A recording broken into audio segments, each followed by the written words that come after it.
Street Talk with your host Reggie B. Come on, let's all join in. Free your voice, it's your choice, alright here. Ooh, Simply Straight Talk. Yeah, I was sitting beside of him just a minute ago when y'all talked. I know about the weed you're supposed to meet him at 9 o'clock when you leave here for. I know about that you ain't talked to me, that you ain't got no time for me, you ain't nothing. I know that you colored up with him. I know that you sent him the text message this morning that said, I can't see you every day, AJ. Hey, have you seen the craziness on this show? Let's be honest. What are you watching?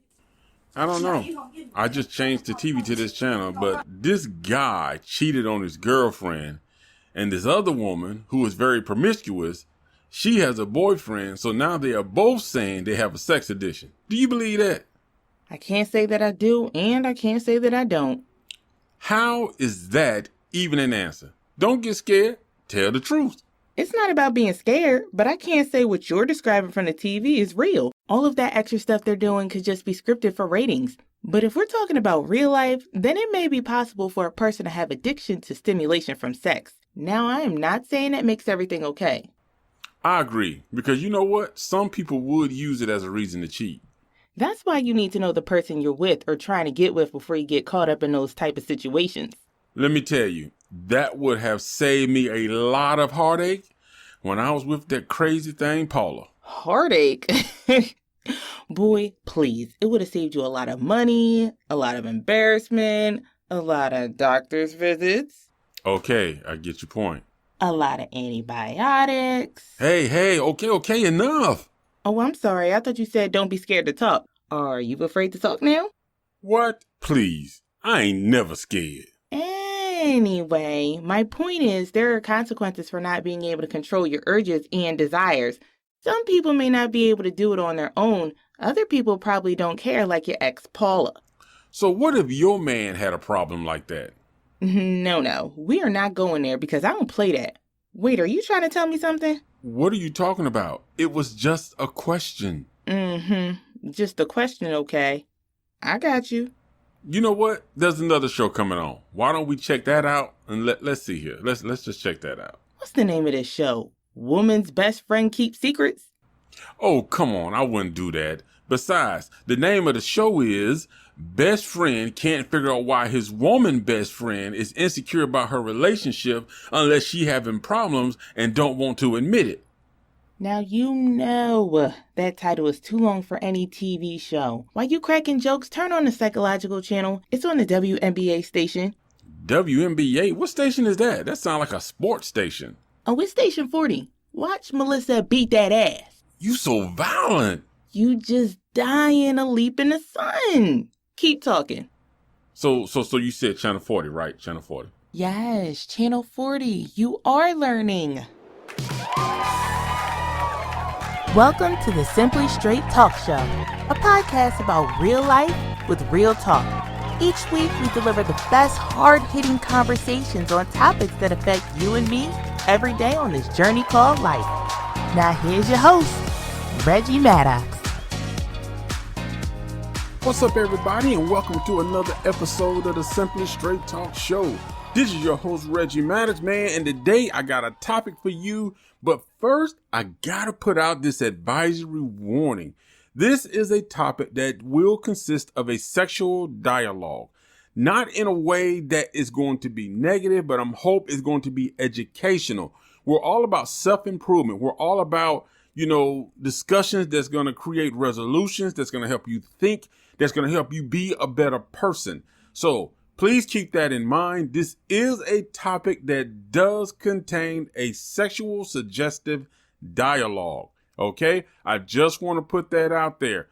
Today's topic, we're going to talk about the effects of sex addiction. Is sex addiction real? Do you really feel like a person is just truly addicted to sex? Or do you feel like a person just out there trying to sow their wild oats? They just trying to do what they got to do. And they're just using that as an excuse. So that's what we want to talk about today. We want to really get into this a little bit, because if you want to have a successful relationship, you have to understand your mindset. You have to understand the nature of who you are. Because Going into a relationship and you are a person with a high sex drive, you are a person that is experienced and you like to experience different things in sex, whereas you meet somebody else who's more like, I'm more the laid back, let's just keep it simple type thing. It can create problems in a relationship, but I want to get deeper into it than that because I want you to really look at yourself, look at your life. And I'm not saying this so to point fingers or to make any accusations or to judge anybody, but I want us all to be accountable for our actions, our behavior. But I also want us to have some understanding of why we may do things or why we may behave a certain way. Areas in our life to where we may need to look at ourselves and say, you know what? Maybe I need a little bit of help. Maybe I need a little bit of self-reflection. Maybe this is why my relationships are not working in this area. It could be the bedroom. It could be romantic, romance, intimacy. So we want to discuss these things and we want to try to figure out how can we be better? How can we grow our confidence in ourselves? Some people got too much confidence, get that confidence under control, but how can we be better? So we want to jump into the conversation of how does sex addiction affects a person's life? And like I said, some people may say, I don't believe in sex addiction, but let's get into a little bit of a description of what is defined as sex addiction. Now, by way of definition from Healthline, sex addiction is described as a compulsive need to perform sexual acts in order to achieve the kind of fix, that a person with alcohol use disorder gets from a drink. Now, sex addiction, the compulsive sexual behavior described here. Now, this should not be confused with disorders such as pedophilia or bestiality, okay? For some people, sex addiction can be highly dangerous and it can result in considerable difficulties with relationships. It has the potential to negatively impact a person's physical and mental health, personal relationships, quality of life, and your overall safety. It's believed that a person with a sex addiction, will seek out multiple sex partners. Though this in itself not necessarily is a sign of a disorder, some reports that it may manifest itself as a compulsive need to masturbate, view pornography, or just be in sexually stimulating situations. Now, you may know people like that, or you yourself may be experiencing that type of mindset or that type of behavior. So that's the general description that Healthline gives. And it kind of covers a lot. And a lot of that is just the person. How does the person feel when they feel like I need to be in this type of environment? Okay. You get people who really don't consider the consequences of their behavior, especially when it comes to sex. Their mindset just goes into this thing of like, hey, I need it. I'm feeling it. You know what I'm saying? I gotta have it. So it affects their behavior. Now, a person with a sex addiction, may significantly alter their life and activities in order to perform sexual acts multiple times a day. And, they might feel like they're unable to control their behavior despite the negative consequences. They may really feel like I have to change some things. I can't, I need to go to work, but I want to go do this. I want to get a little bit. I want to stop by this person's house, stop by that person's house. They change everything around them, all of their responsibilities, their obligations, because they really feel like they have to satisfy this urge to have sex. They have to satisfy this need. And it consumes their thoughts. It consumes their mind. Some people actually believe that if they don't have sex at certain times or before certain activities, that they can't function well. They can't sit in a meeting if they feel like I'm horny. My mind is racing right now. So that's some of the ways a person may feel like they have to alter the things in their life because sex has to come first. They have to have that release. They have to have that stimulation. And to get that, they will change the things of their life. Now, sex addiction may have been progressive for most people. The desires for sex and its consequences usually come, more severe over time. It kind of grows. The more you experiment, the more you get into, So over time, it kind of escalates itself. Now, people experience, obsession, which is mental preoccupation with sexual behavior or fantasies. And, you have that sometimes. People will just experience that obsessive mindset, where that's what they think about. They can be sitting in a meeting talking about business stuff, and that's where their mind goes. When people experience compulsion, okay, now that's an urge that is stronger than their will to resist. Like, have you ever found yourself alone or with other people and your thoughts were just consumed with thoughts of sex? So much so that your body begins to react to your thoughts. You begin to examine the people in the room. You reflect on thoughts of, man, who can I call? When is this going to be over? This person did it good last time. Or maybe I can call this person. Or maybe a quickie, what can I do? And in some cases, you find yourself willing to engage in the acts of sex in any place of convenience just to satisfy the urge that's becoming overwhelming to you emotionally. And you have that. You have people that will actually be in a innocent situation, but their mind just goes somewhere completely into a sexual fantasy or sexual thoughts. And they sort of lose track. And you can kind of tell by this person's behavior. And we're going to get into that in a little bit too.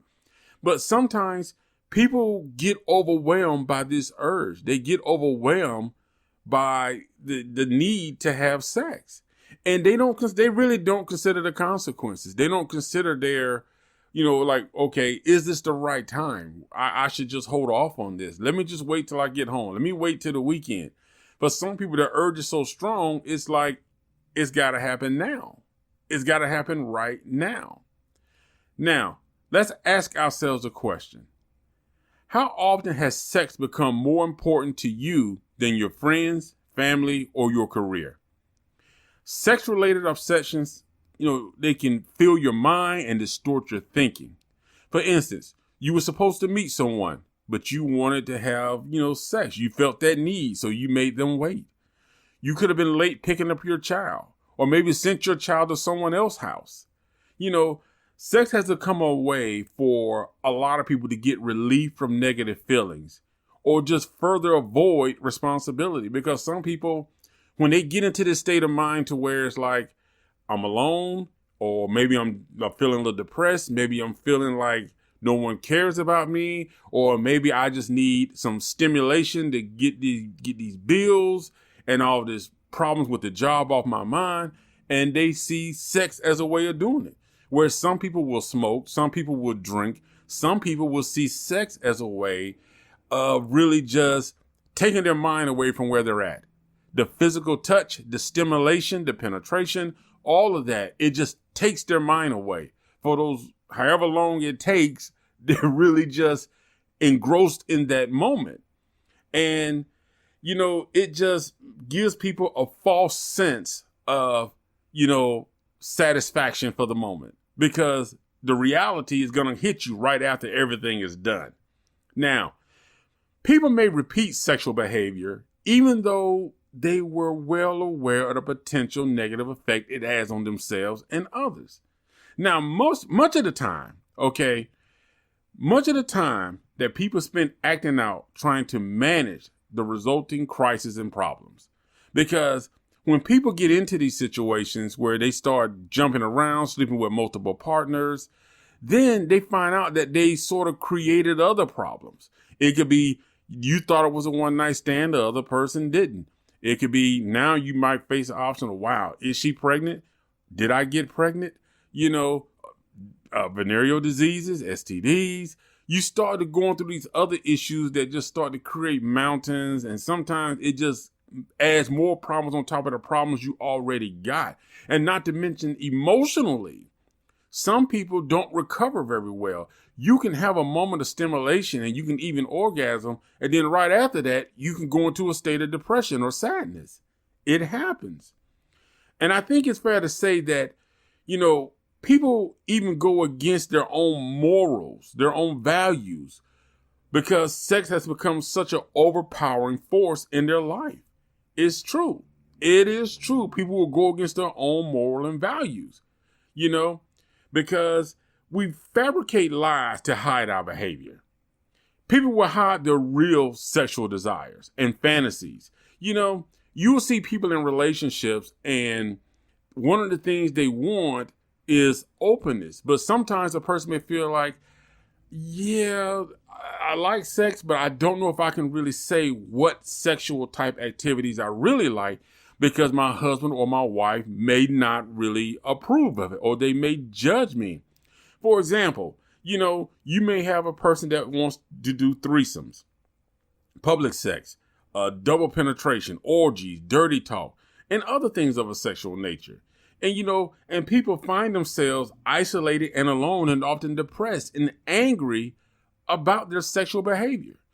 And it starts and ends with a mix of unbalanced emotions, which can be really dangerous for a person because it can really send a person into a state of depression.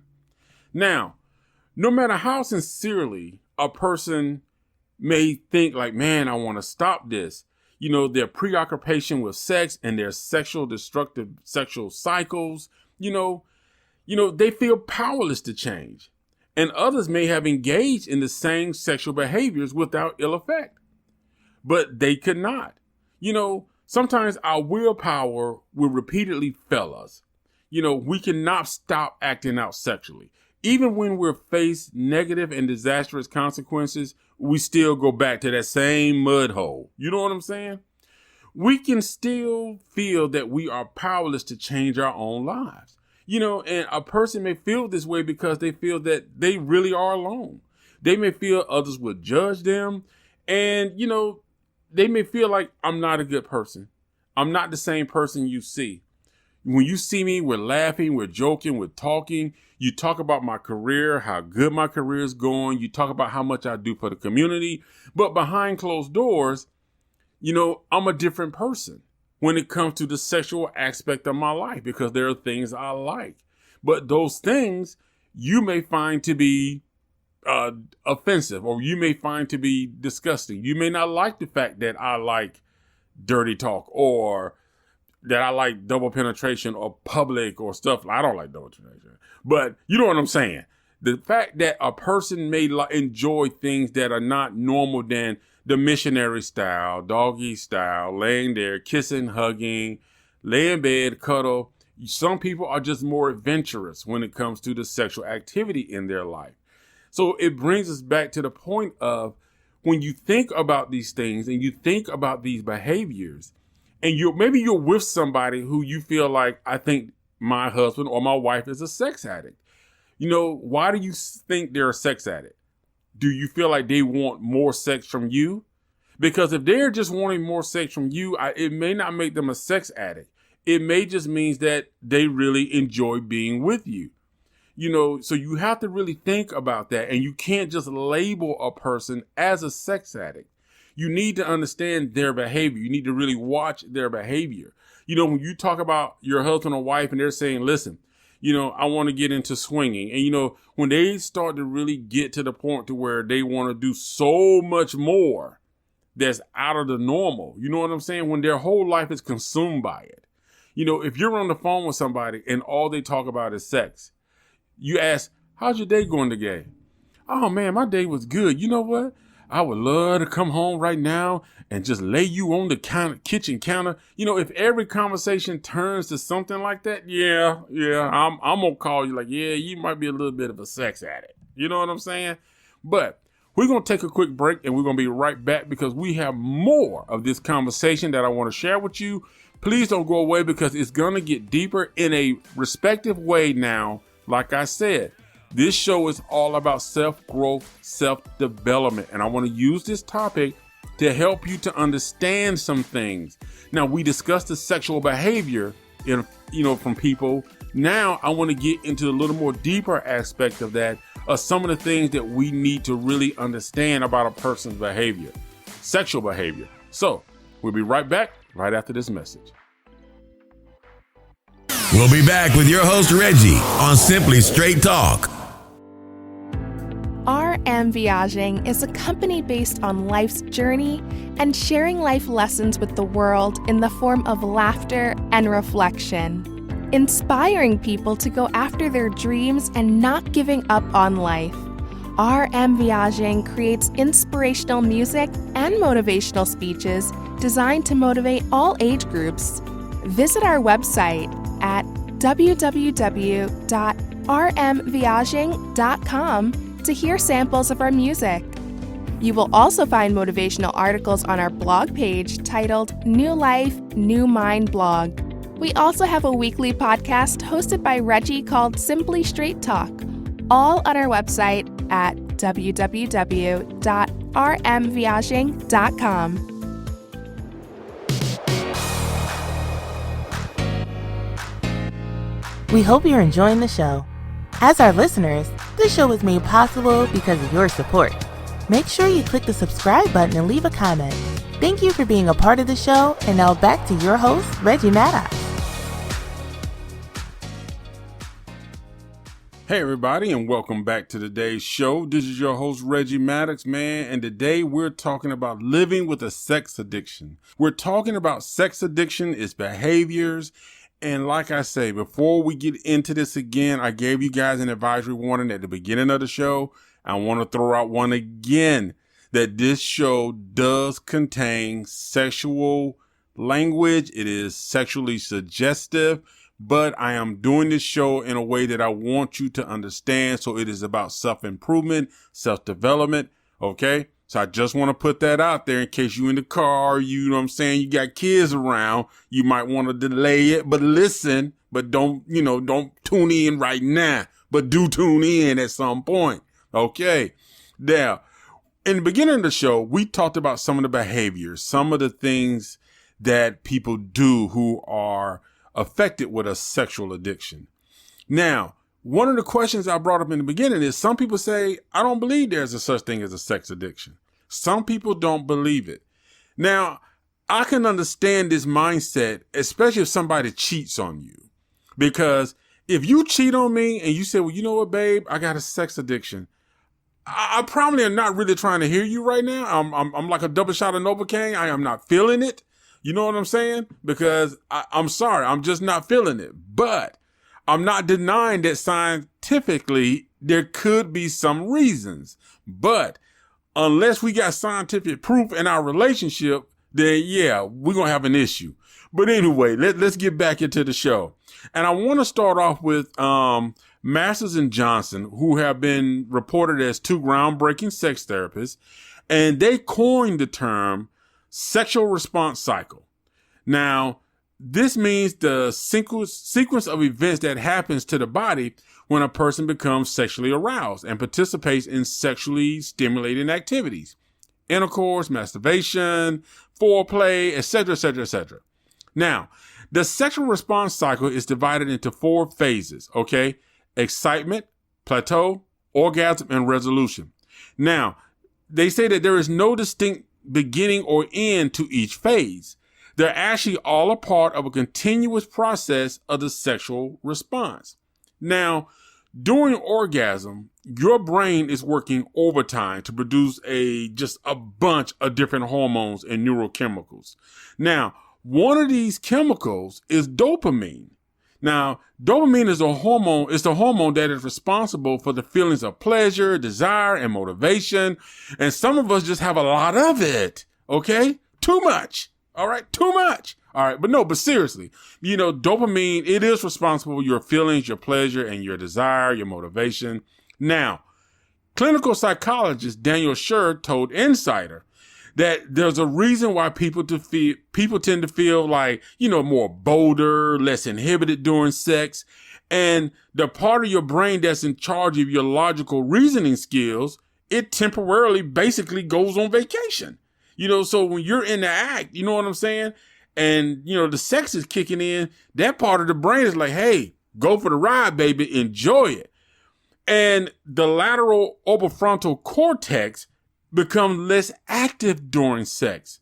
So when it becomes less active, now this is the part of the brain that is responsible for reasoning. That's telling you like, no, stop. You shouldn't be doing this. Get up, go home, and this is the part of the brain that's responsible for reasoning, decision making, and value judgments. the deactivation of this part of the brain is also associated with the decrease in fear and anxiety. So that's why sometimes you will have a person that when they are engaged in sex, when the moment actually is hitting and that those chemicals are releasing, that dopamine hits the bloodstream and it's like, whoo, you're getting that rush. You got that excitement. You know what I'm saying? And your other part of your brain just shuts down. The orbital frontal cortex shuts down. So now you're not thinking about, oh my God, my husband is at home. I have a family. I have a wife. My wife is waiting for me. That part of the brain shut down because right now, dopamine has consumed your body to where the only thing that matters right now is sex, getting that release. And for some people, they can shake it off. But for some people, once their body is just filled, they got to go through with it. I deal with the consequences after, if there are any, if I can lie my way out of it. And that's normally what it does. It creates a whole world of lies that you're trying to actually cover up. Now, based on what we talked about in the first part of the show, from the behavior points of view, we talked about some of the way a person will alter their life because of their sex addiction. We talked about bad decision making. We talked about consequences, where we hinted on consequences, because there could be different consequences. If you're married, it can mean that you can lose your wife if she finds out. You can lose your husband. You can lose the respect of your kids. You can break up your family. You can catch a venereal disease. You can end up getting pregnant or getting somebody else pregnant. So there's a whole lot of consequences that comes behind this. So it brings us to, does having a sex addiction, does it justify cheating? Now, this is my personal answer. I say no. And like I said, do not go home and tell your husband or wife that the reason you cheated is because your orbital frontal cortex did not work and you had no control. Because I'm telling you right now, you probably gonna get your ass whooped. All right? And you probably got it coming. Now, side note, here's what I feel about cheating. This is just a quick side note. I promise I'm gonna get back on track. I don't believe a person cheats, even when they are under the influence of alcohol, because I believe that if they cheated, it was their intent and they wanted to. Because there is no way you can tell me that you meet somebody at a bar, you meet somebody at a house, at a gathering with friends, y'all get in the car, go to a room, go drive somewhere, drive all the way to their house, or even if you sitting there thinking about where can we go, what can we do, that at no point does it cross your mind, oh crap, my husband, my wife, my family. Okay, I shouldn't be doing this. Even when you're taking your clothes off, you have that time span to where you can come back and say, this is wrong. Now, so I don't think it justifies cheating. But I do understand somewhat that when you're in the act of sex, a lot of things go out the window because your body's in this motion. And, when you're amped up like that, it's just your mind doesn't process everything the way it should. But I still don't think it justifies sex. And I definitely do not think or feel at all or condone that it justifies any type of sexual misconduct or sexual behavior that is inappropriate, rape, assault, anything. I just want to put that out there. Now, next thing, are you dealing with a sexual addiction? Because if you were to honestly evaluate your sexual behavior, do you feel you lose control of your ability to regulate your thoughts or actions? Do you actively engage in seeking out sexual adventures? I mean, you have to honestly ask yourself that. And part of it is like, okay, do I do this because I'm lonely? Do I do this because I don't have anybody? Maybe I haven't had sex in a while. Or maybe I feel like I've just been burned so much by people having sex with me, getting theirs and bouncing, that's my attitude now. I just want to have sex with you. I'm going to get mine if you don't get yours. And men and women are now having this mentality. It's not just men. Women have this same mentality now. You better get yours before you get mine. and they will mentally take them to a place of arousal so they can reach their orgasm faster. I mean, because the roles have changed when it comes to that. But that's the thing about it. So you have to ask that question. You know, if you honestly look at your behavior, if you honestly look at how you engage in seeking out and sexual adventures, you know, do you lose control? Do you sit up at night thinking like, man, who can I call? Are you looking to watch porn? Do you get turned on by TV shows or sex scenes on TV shows to where you feel like you got to go get it? You have to take time to look at your behavior.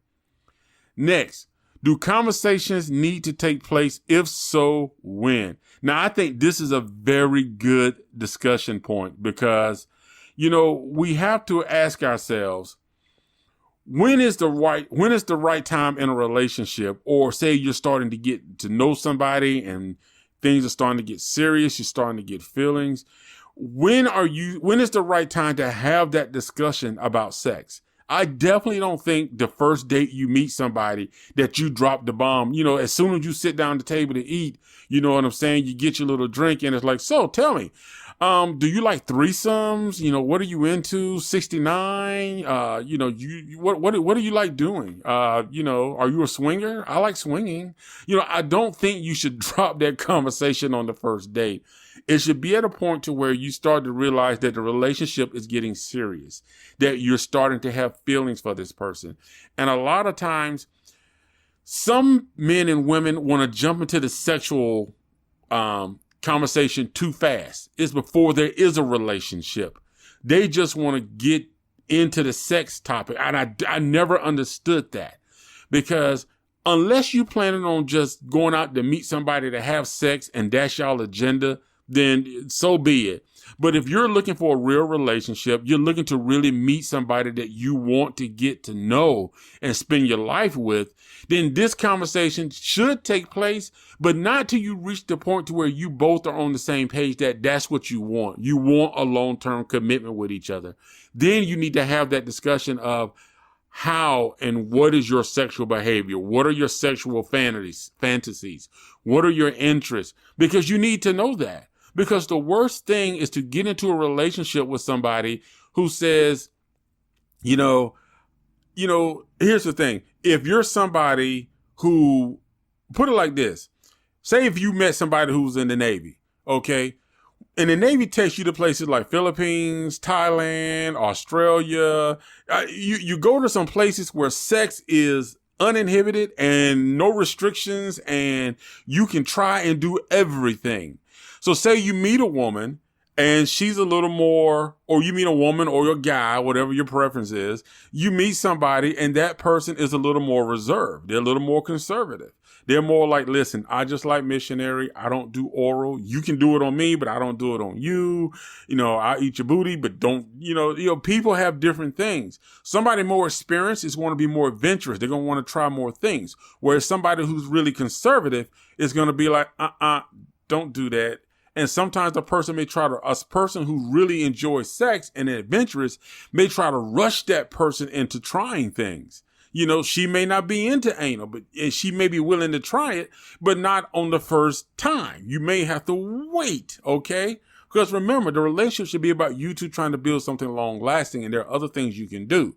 But those are the things that can affect a relationship, because you got that sexual incompatibility when it comes to actual sexual activity and behavior. And that's why that discussion needs to take place. Now, next, does counseling work?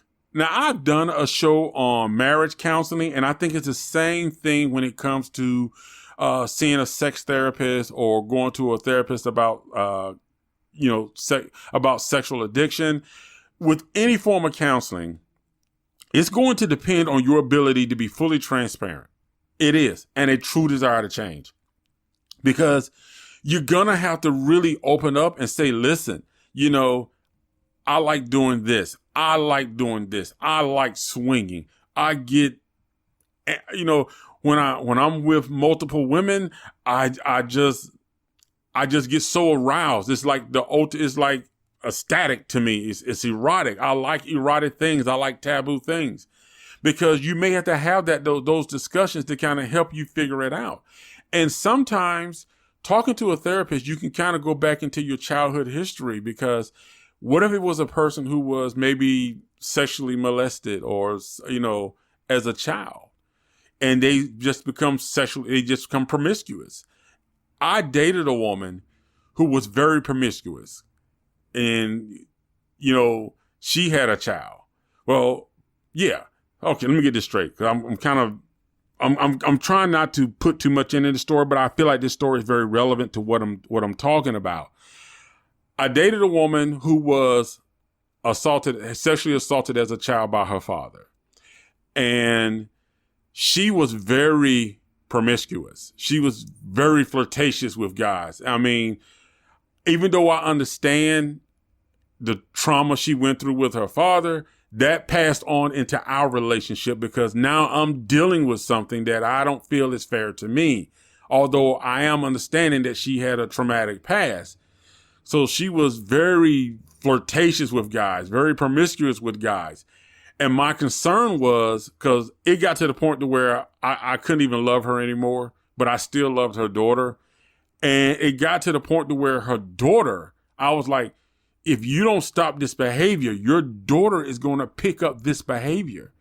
And surely enough, because I was stationed in Japan at the time, I came back and I came home from duty. And when I walked inside the house, there were two men laying on the floor, and her daughter, who at the time was 10 years old, laying in the middle between these two grown men. I was fucking pissed, because number one, this is a child, and you got two grown men laying on the floor. It wasn't even the fact that she had these men in the house. I was mad about the child, because I'm thinking, you're giving this child the mindset that it's okay. It's okay to do this. That's not right. You're setting her up. And sure enough, what was it? It was, because we end up breaking up. Then it was like, I think when the child got 16, I found out that she had 2 kids. The child already had 2 kids at the age of 16. And yes, I blamed the mother for 1, not getting help when it was offered, and 2, being a dumbass. Now, anyway, but I wanted to explain the point that that's how sexual behavior can have a negative impact and consequences. So, I think counseling can help, but as always, it's going to depend on you. Every counseling session is going to depend on you, but also making sure you find the right counselor who is experienced and understands sexual addiction. Not somebody who's just going to sit there and let you talk, but somebody who really knows what they're listening to and really knows how to break it down to get you the help you need. Now, the next discussion is how is sexual addiction harmful? And I think I just gave you one perfect example from my personal life. But this is a deep question, because it can be harmful in a variety of ways. Mentally, you can become so caught up in the stimulation of sex and the orgasm that you begin to remove any boundaries. Just like a drug addict, eventually they need something stronger as their body becomes used to one drug. You may need more adventurous sexual activity to stimulate your need to be satisfied for an orgasm. If your boyfriend, girlfriend, husband, or wife does not meet those needs, then you would go get it elsewhere.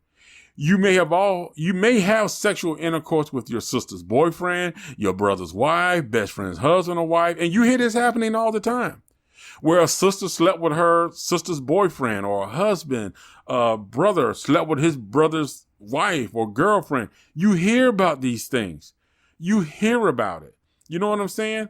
So it can be very harmful. Your need jeopardizes your relationships. Just imagine you're with someone, the intercourse is over, you got your release, and you roll over, you take a deep breath, but now you feel depressed. You're angry and you're sad all at the same time.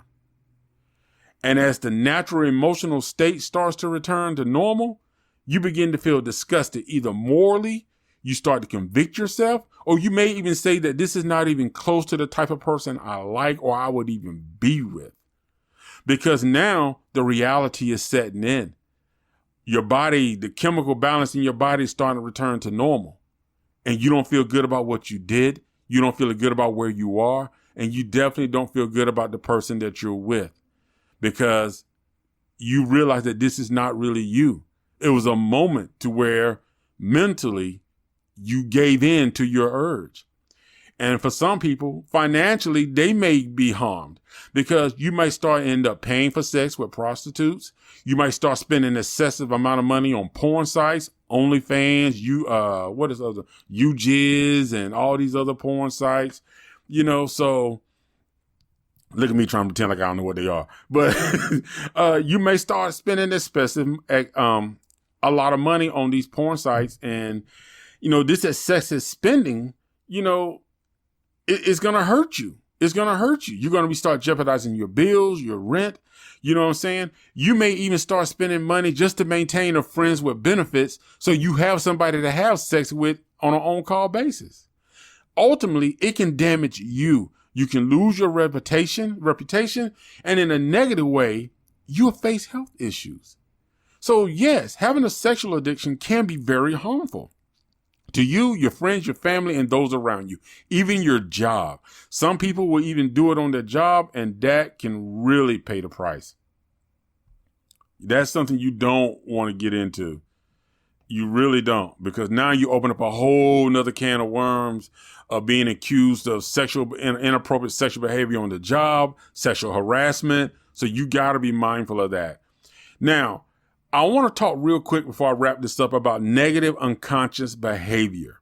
For instance, you could be talking with somebody at work about sports. You can talk about job stuff, or it could just be a general conversation, but you're starting to feel those sexual urges and desires. Now, although you may not say something directly, but your facial expressions, your eyes focusing on other body parts, you may even become a little more touchy on the shoulders or the hands. Sometimes, you can snap out of it, and other times you may say something, or you recognize that they're getting creeped out. In some cases, you may make a subtle comment that can be interpreted as sexual, and the individual response or behavior may snap you back into arousal, may snap you back. You know what I'm saying? Worst case scenario is when you can become sexually aroused during a conversation where people are talking about something else. Remember when I talked about early in the show, a person's behavior when their mind can kind of wander off into different areas about different things? This is what I'm talking about. When you have negative unconscious behavior, you're sitting there, you're looking at a person, and I think women can probably attest to this a little more. I'm going to be honest with you. I think women can attest to this a little more, that when they're talking to a guy, and sometimes they can be talking about work, they can be talking about anything. They can be talking about family, they can be talking about kids, and all of a sudden, the guy, his eyes are not locked on her eyes. He's locked on her breast. He might be locked on her hips. He might be locked on her legs, her feet. You know what I'm saying? So he's sort of glancing her up and down. Or sometimes you can look at a person in a way to where your facial expression is not saying, hey, tell me more about this conversation. But your real facial expression that they're saying is saying, ooh, we keep right on talking. Oh, look at them cleavage. Show me something. Because your mind is going there. You know what I'm saying? You can be looking at her mouth and you're thinking about, look at them lips, that tongue, what she can do. But that's the reality of it. It's the truth. Fellas, y'all know I always got the fellas back, man. But we got to keep this 100. You know what I'm saying? Because sometimes your mind can go there. And sometimes women can be the same way. Women have a way of, not as obvious as men, but women have a way of doing things just as well that let you know that their behavior or their mindset is sort of in a sexual mindset. They have a way of, with their lips, tilting their head, their eyes, they have a way of maneuvering themselves to where it's flirtatious. And even though you might be talking about changing the oil in a car, she might talk about helping you release some oil. So it goes both ways. I just want to keep it 100. Well, ladies, we got to be 100 too with this thing. It goes both ways. But the thing about it is, people do experience sexual behaviors that may be considered as sexual addiction. Now, whether you believe in sexual addiction, that's kind of going to be up to you. And I know that's going to be very difficult if you're in a relationship and your mate cheats on you and says, well, I got a sexual addiction. Because now you're saying, is this an excuse? So it kind of goes back to the original thing, having that conversation and understanding the person you're with, sexual behavior and sexual mindset. So I hope this conversation helped everybody. I tried to keep it so it was something that you can kind of grow and learn from. But let's try to be safe, man, especially when it comes to out here and being sexually active. Think about the impact of what you're doing and how it's going to affect that other person. How is it going to affect the woman that you're with, the guy that you're with? You don't want to break nobody's heart. You want to have anybody turn from a good person to this person that's like, well, I'm going to get mine, you get yours, whether I don't care or not. You don't want to be that person to turn somebody from being a loving, kind person into somebody that's just sexually without morals, do not care, or hardened-heart person. All right? Hey, I'll be right back with the final thoughts. Thank you for checking out the show. I'll be right back with the final thoughts. We'll be right back after this break. All right? I'll be back.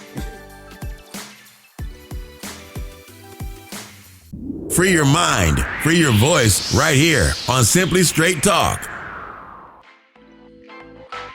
Hello, Simply Straight Talk family. If you are enjoying this episode, at the end of the show, don't forget to subscribe, rate, and leave a review. And why not share this with a friend? Also, visit our blog at newlifenewmind.com, where you can find additional articles on more great topics. Stay tuned. The show will continue right after this message.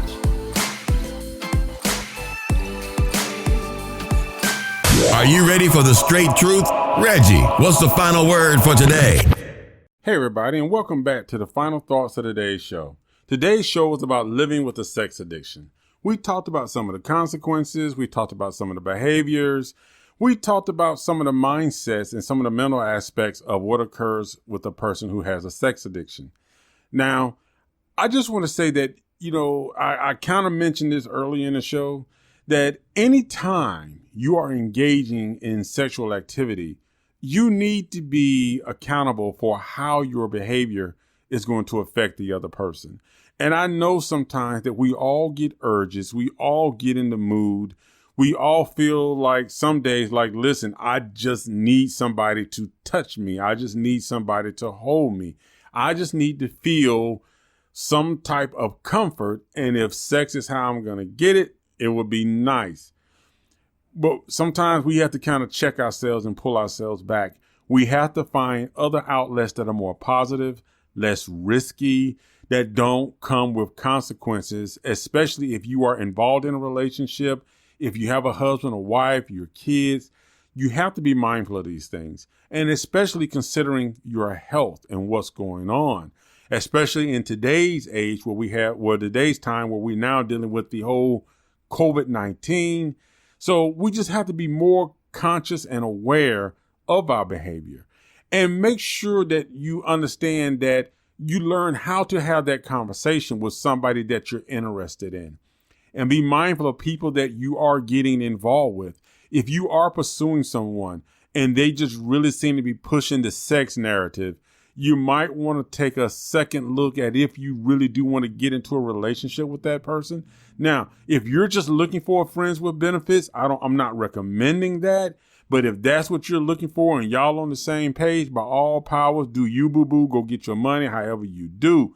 But for those of us who are looking for something more, because there comes a point in life when sex is not the ultimate objective. It just becomes a piece of decoration on the cake, because you're going to want more. You're going to want more than just a quickie, more than to just get pounded. You're going to want real affection, real, sensual, true, honest, emotional support and love over just getting physical. Physical stuff you can get anywhere, anytime. But the emotional, the stability, the person that's going to really stand by you, you got to be mindful that that is what you should be seeking and not just the physical. Remember, anybody can give you the physical, but everybody can't give you the emotional. Hey, thank you for tuning in today. I appreciate everybody for listening. I hope you enjoyed this show. Any questions, any feedback, please make sure you just hit me up and DM me. You can Instagram, Facebook, all that good stuff, social media. You guys know where to follow, man. You can even leave a comment at the bottom of either iTunes, or you can go to the Libsyn webpage. Wherever you follow me at, man, just go ahead and drop a note, drop a message. Let me know your thoughts, and I will definitely respond back to you. Hey, who knows? You might be on the show. Hey, but thank you for tuning in today. I really appreciate everybody checking it out. This is Reggie Maddox. I'll catch you next week. Thanks for listening to the Simply Straight Talk Show with Reggie Maddox. If you like what you just heard, we hope you'll pass along our podcast to your friends and colleagues. And please leave us a positive review on iTunes. Be sure to check out our archive section on iTunes, Spotify, Libsyn, and YouTube. Join us next time for another edition of the Simply Straight Talk Show.